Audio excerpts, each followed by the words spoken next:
बस इतना अंदाजा लगाना है कि आपकी जिंदगी किस हद तक इसका शिकार बन सकती है। तब आपको ये अंदाजा हो पाएगा कि आपके जैसे ही किसी और इंसान में उसकी संभावना कितनी हो सकती है। निक हमारे मोटरसाइकिल सवार से उनके भविष्य में होने वाली जिंदगी की ऐसी ही 80 नेगेटिव घटनाओं के बारे में पूछा जाएगा। निक मानते हैं कि उन्हें लंग कैंसर होने का डर करीब 10% है। असल में इस उम्र और लाइफस्टाइल के लोगों में उसका खतरा 30% होता है। फिर उनसे कुछ और बुरी घटनाओं के बारे में पूछा गया। हर नए सवाल पर उन्होंने बिना असली आंकड़े जाने अपना अंदाजा बताने की कोशिश की। जब निक को अच्छी खबर सुनाई जाती तब उनके दिमाग के फ्रंटल लोब्स में हलचल तेज हो जाती, लेकिन बुरी खबर सुनते ही हलचल कम हो जाती। अब निक को फिर से टेस्ट करके देखा जाएगा कि ये सारे फैक्ट जानने के बाद उनकी सोच बदली है या नहीं। हमें आमतौर पर यही देखने को मिलता है कि दूसरे सेशन में लोगों की सोच अक्सर बदल जाती है, खासकर उन मामलों में जिनमें उनका अंदाजा हमारी दी गई जानकारी से बेहतर नहीं होता। मिसाल के तौर पर मान लीजिए कि निक कहते हैं कि उनके अल्जाइमर का शिकार बनने की संभावना करीब 30% है, और फिर हम उन्हें बताते हैं कि आपकी उम्र में अल्जाइमर होने की संभावना सिर्फ 10% होती है। अक्सर लोग दूसरी बार में अपना अंदाजा बदल लेते हैं। वो कहते हैं कि शायद मुझे अल्जाइमर होने की संभावना 12% ही है। हमने ये भी देखा कि जब लोगों को उनकी उम्मीद से बेहतर जानकारी मिलती है तब उनके फ्रंटल लोब्स में हलचल काफी तेज हो जाती है। मगर जब लोगों को मिली जानकारी उनकी उम्मीद के मुकाबले बदतर होती है तो वो हलचल नहीं होती। इन्हें बताया गया था कि लंग कैंसर से इनकी मौत होने की संभावना 30% है, पर निक अपने ही अंदाजे पर डटे रहे कि उनमें वो संभावना 10 से 13% के बीच ही है। हमारा दिमाग नेगेटिव इंफॉर्मेशन को रजिस्टर करता है, लेकिन तभी जब वो हमारे ऊपर असर डाल रहा हो। ज्यादातर तो हम अपने बारे में ही ऑप्टिमिस्टिक होते हैं, लेकिन बहुत से लोग अपने बच्चों और परिवार के लिए भी ऑप्टिमिस्टिक होते हैं। हम दूसरे लोगों के बारे में कभी ऑप्टिमिस्टिक नहीं होते। इसी वजह से लोग अपने देश या दुनिया के भविष्य को लेकर भी थोड़े पेसिमिस्टिक होते हैं। मिसाल के तौर पर लोग इसके बारे में बड़े पेसिमिस्टिक होते हैं कि हमारी इकोनॉमी कहाँ जा रही है, मगर साथ ही उन्हें ये भी लगता है कि उन्हें कुछ नहीं होगा। यही वजह है कि लोग सिगरेट के पैकेट पर लिखी चेतावनी को नजरअंदाज करते हैं। हाँ, सिगरेट पीने से हर साल करीब 60 लाख लोगों की मौत होती है, पर सिगरेट पीने वाले यही मानते हैं कि मौत दूसरों की होगी। वो खुद तो अलग है, उन्हें कुछ नहीं होगा। एक फॉल्स रियलिटी में रहने का यही सबसे बड़ा नुकसान है, मगर उसका एक बड़ा ही मजबूत पॉजिटिव पहलू भी है। जाहिर है ऑप्टिमिज्म से हमारा दुनिया को देखने का नजरिया ही बदल जाता है, मगर वो ऑब्जेक्टिव रियलिटी को भी बदल देता है। ऐसा इसलिए भी होता है कि वो अपनी एक अलग राय बना लेते हैं। जब हमारी उम्मीदें पॉजिटिव होती हैं तब हमारे एक्शन और इंटरैक्शन भी हमारे आसपास के लोगों या दुनिया को लेकर बदल जाते हैं। उसी से हमारी आसपास की दुनिया में बदलाव आते हैं। टैली मानती है कि ये रियलिटी डिस्टॉर्शन फील्ड हमारी जिंदगी और इंसान की तरक्की के लिए बहुत जरूरी है। उम्मीद शायद हमेशा रियलिस्टिक ना हो, पर वो दुनिया को बेहतर बना सकती है।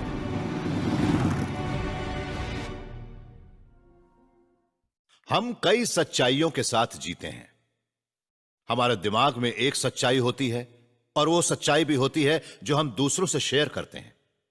अब हम ये जान चुके हैं कि इन सच्चाइयों पर पूरी तरह से भरोसा नहीं किया जा सकता, मगर उस फिजिकल वर्ल्ड के बारे में हम क्या कहेंगे जो हमारे दिमाग के बाहर है? वाकई में हम उन चीजों पर तो भरोसा कर ही सकते हैं जो कि इस दुनिया में बिना किसी शक के सच्ची हो,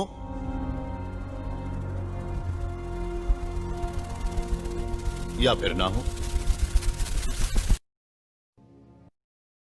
हम कई लिहाज से सच्चाई को उसके असली रूप में नहीं देख सकते। हमारी सोच सीमित है।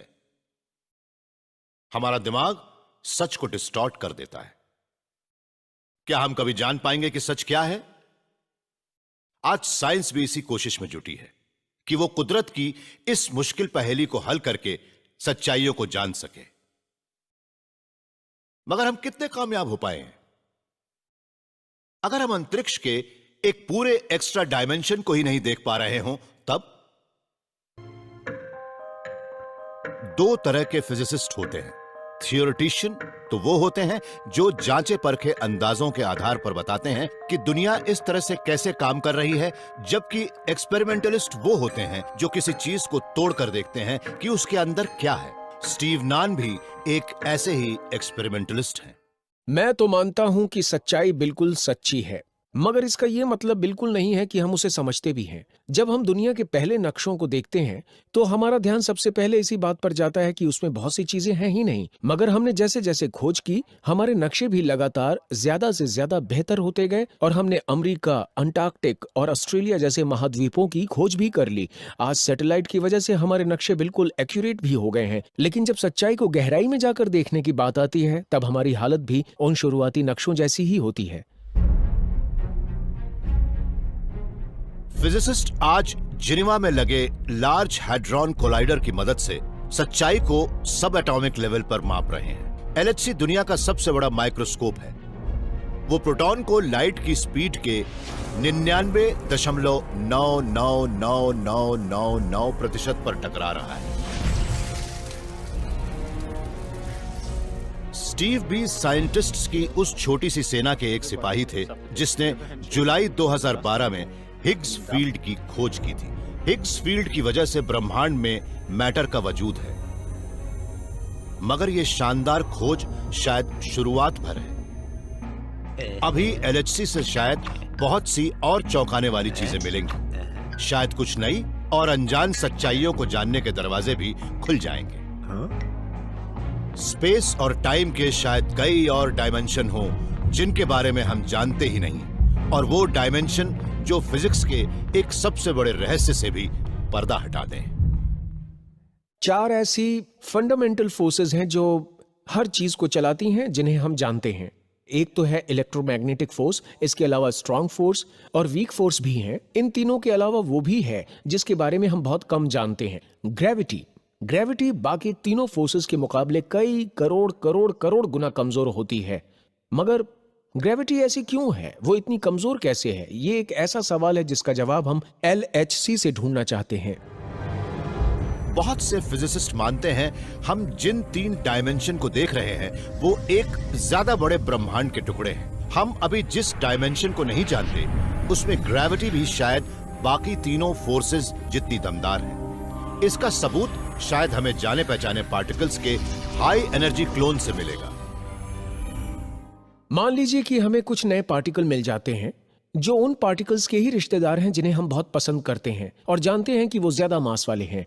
ऐसे में हमें हर इलेक्ट्रॉन के लिए एक ऐसा इलेक्ट्रॉन मिलेगा जो ज्यादा मास वाला होगा। हर क्वार्क के लिए एक ज्यादा मास वाला क्वार्क भी मिलेगा। वो सबूत होगा एक एक्स्ट्रा डायमेंशन का। उससे हमें इस बात के सुराग भी मिलेंगे कि ग्रेविटी के साथ क्या हो रहा है, क्योंकि कुछ पार्टिकल उस एक्स्ट्रा डायमेंशन में भी जा पाएंगे मगर कुछ पार्टिकल नहीं जा पाएंगे।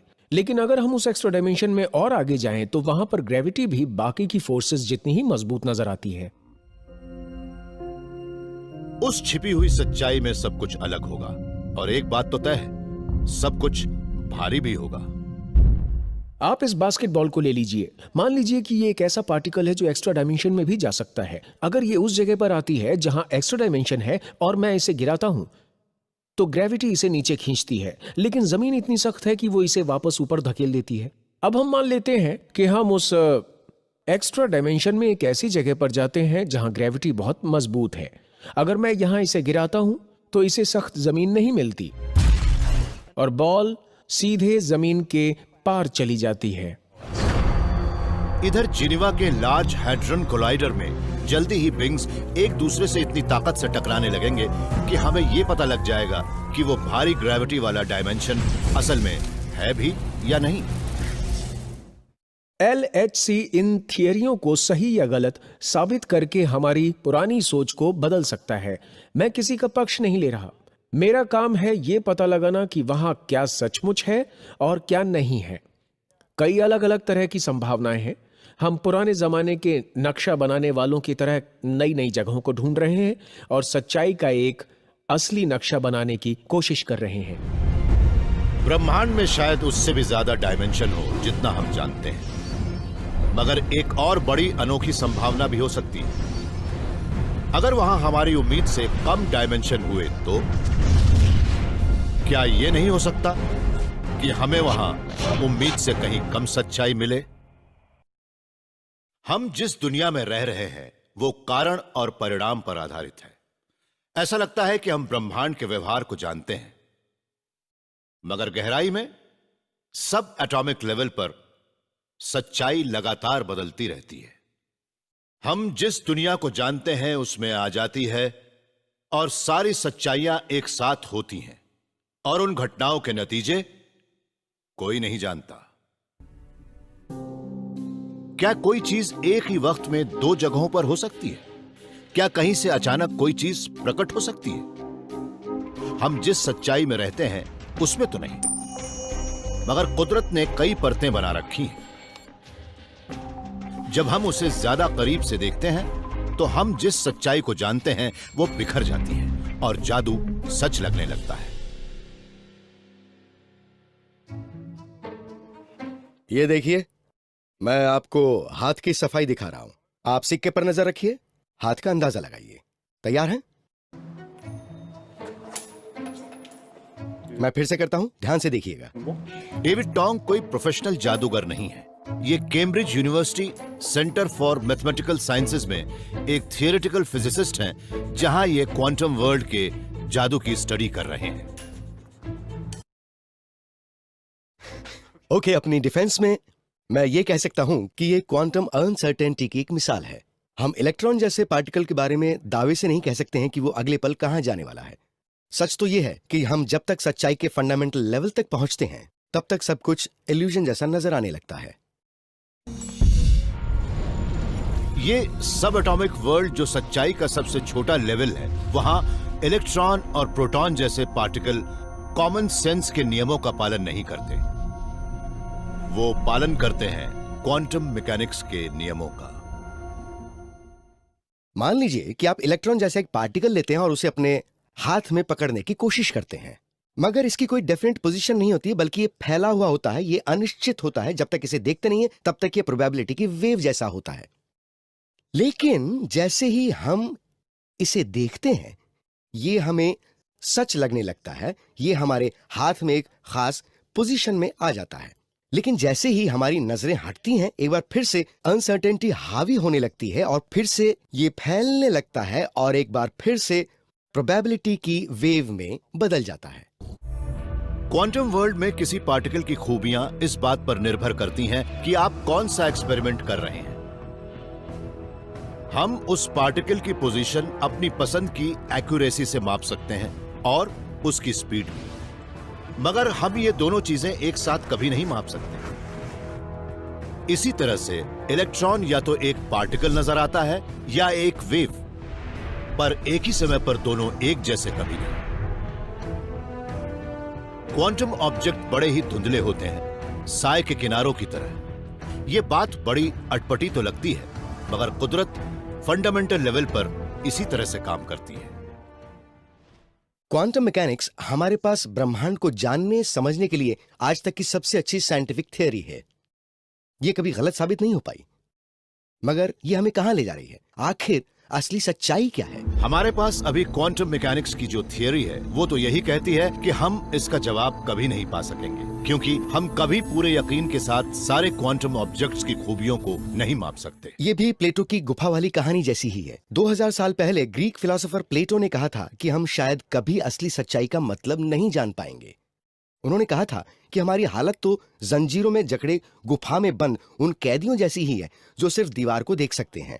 उन कैदियों के पीछे दूर कहीं आग जल रही है जिससे दीवार पर उनके साए बन रहे हैं। जिंदगी के वो साए बताते हैं कि जेल में क्या हो रहा है, मगर वो कभी साकार नहीं हो पाते, वो सिर्फ साए ही देख सकते हैं। कुछ दिनों बाद उन्हें भी लगने लगता है कि सच्चाई तो 2 डिमेंशनल उछलने वाली तस्वीरें ही है। वो किसी भी तरह से अपने पीछे मौजूद इस खूबसूरत रंग बिरंगी 3 डिमेंशनल दुनिया को नहीं देख सकते हैं। ये भी काफी हद तक क्वांटम मैकेनिक्स जैसा ही है।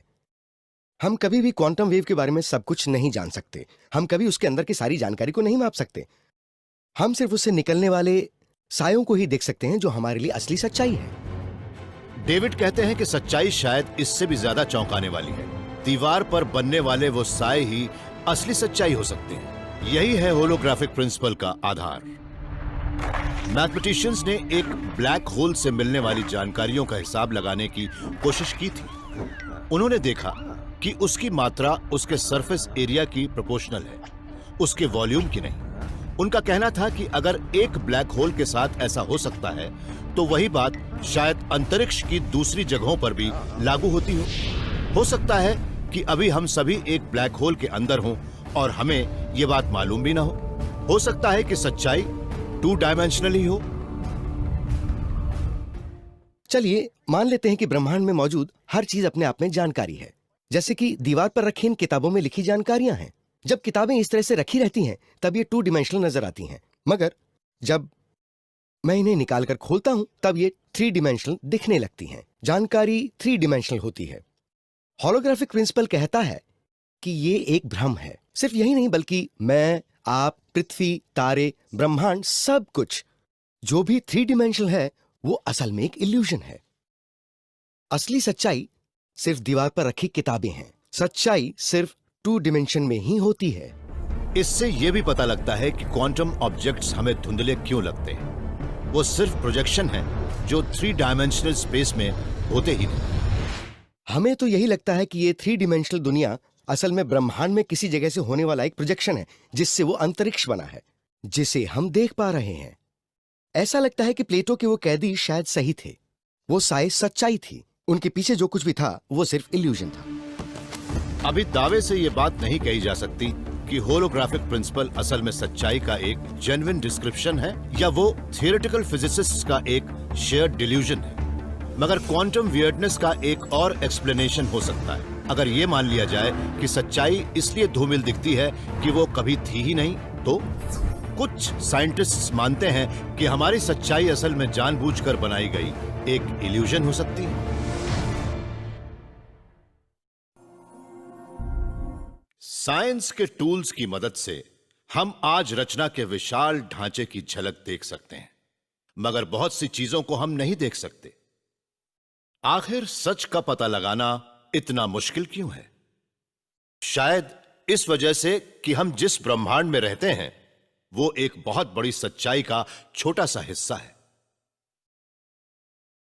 और हम शायद, हो सकता है कि सपनों की दुनिया में रह रहे हों।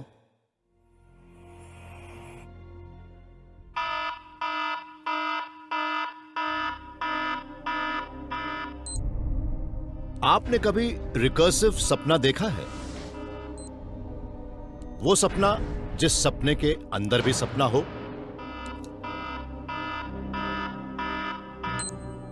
यान वेस्टरहॉफ ने देखा है। वो तो यही मानते हैं कि वो शायद अभी भी सपना देख रहे हैं, या आप शायद ये सब कुछ सपने में देख रहे हैं। आप ये कैसे कह सकते हैं कि आज सुबह जागने के बाद आप सचमुच जागे थे? हो सकता है कि आप किसी और सपने में जागे हों। हमें इस बात की फिक्र इसलिए करनी चाहिए क्योंकि हो सकता है कि हम अभी भी एक सपना ही देख रहे हों। चलिए हिसाब लगाते हैं। यान का कहना है कि ज्यादातर लोग दिन में 8 घंटे सोते हैं और 16 घंटे जागते हैं। सोते वक्त करीब 20% नींद REM की होती है जब हम सपने देखते हैं। 8 घंटे का 20% मतलब 1.6 घंटा। हम जानते हैं कि हो सकता है कि आप अभी भी सपना ही देख रहे हो, और इस बात की संभावना 10% की है, ये भी कम नहीं है। यान ये नहीं मानते कि वो सपनों की दुनिया में रहते हैं, मगर इंग्लैंड के डरहम यूनिवर्सिटी के फिलोसोफर के तौर पर इनका काम ही है ये सवाल उठाना कि जो कुछ भी है वैसा कैसे है। आंकड़े जो भी कहते हो, पर तर्क तो यही कहता है कि आप शायद सो ही नहीं रहे। अगर ये सपनों की दुनिया होती तो हम सच्चाई के नियमों से कैसे बंधे होते? तब आग उगलने वाले ड्रैगन लंदन शहर में तबाही क्यों नहीं मचा रहे होते?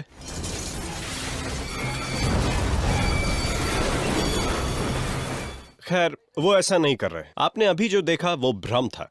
सच्चाई तो कुछ बड़े ही सख्त नियमों पर चलती है, भले ही वो क्वांटम लेवल पर थोड़ी धूमिल हो जाती है। इसकी क्या वजह हो सकती है? शायद हम उस सिमुलेशन में रह रहे हैं जिसे एक बहुत बड़ी सच्चाई ने बनाया है। कहने का मतलब यह है कि सच्चाई शायद सपना नहीं बल्कि एक कंप्यूटर सिमुलेशन हो सकती है। आप उस वक्त की कल्पना कीजिए जब शायद आज से कई 100 साल बाद हमारे ही वंशज कंप्यूटर पर पूरी तरह से काम करने वाला इंसान का दिमाग बना लें। उन सिम्युलेटेड दिमागों को कंप्यूटर सिम्युलेटेड दुनियाओं में रखा जाएगा और शायद अतीत को भी फिर से बनाया जाएगा। उन्हें शायद पता भी न लगे कि वो असली नहीं है। और अगर ऐसा पहले ही हो चुका हो तो हम ये कैसे कह सकते हैं कि हम जिस दुनिया में हैं वो वाकई असली है, वो एक रीरन नहीं है? और कहीं ऐसा तो नहीं कि हमारे अतीत में कोई ऐसी अनोखी घटना हुई हो जिससे सिर्फ ये देखने के लिए सब कुछ बदल गया हो कि उसका अंजाम क्या होता है? आप माने या ना माने, पर ऐसा हो सकता है कि हम असल में एक विशाल सिमुलेशन का हिस्सा हों। मिसाल के तौर पर आप मान लीजिए कि मैंने एक डेली प्रिंट खरीदा। मुझे ये बहुत पसंद आया क्योंकि मुझे घड़ियों को पिघलाने में मजा आता है। अब एक्सपर्ट्स के मुताबिक समस्या ये है कि बाजार में बिकने वाले 90% डेली प्रिंट नकली होते हैं। इसलिए इस बात की संभावना 0.9 है कि मैंने भी एक नकल ही खरीदी हो। क्या यह नहीं हो सकता कि हमारी दुनिया ही नकली हो?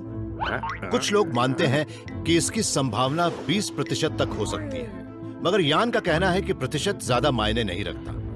अगर इस बात की जरा भी संभावना है कि हम सिमुलेटेड हो सकते हैं, तो इस बात से इनकार भी नहीं कर सकते कि हम सिमुलेटेड हैं। मगर एक बात और है, अगर ये सब कुछ सपना ही है तो इससे खास फर्क नहीं पड़ता। अगर ये केक सपने का केक है और मैंने इसे सपने के पैसों से खरीदा है, तब भी इसका स्वाद केक जैसा है। ये सब चलता ही रहेगा। इससे कोई फर्क नहीं पड़ता कि ये सब एक सपना है या सिमुलेशन। मैं अपनी जिंदगी प्लान कर सकता हूं, कारण के परिणाम होंगे और हम जो कुछ करेंगे उसके नतीजे भी मिलेंगे।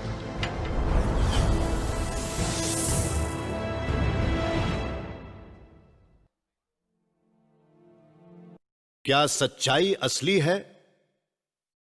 हमें तो वो असली ही लगती है, मगर अब हम ये भी जान गए हैं कि हम जिसे सच्चाई मान रहे हैं वो असली सच्चाई का एक छोटा सा टुकड़ा भर है। शायद लंबे समय में इससे खास फर्क भी ना पड़े। ज्यादा अहम तो यह है कि हम सच जानते हैं। फिलोसोफर किंग मार्कस ऑरेलियस ने 2000 साल पहले लिखा भी था, ब्रह्मांड निरंतर बदलता है। हमारी जिंदगी वही होगी जो हमारी सोच उसे बनाती है।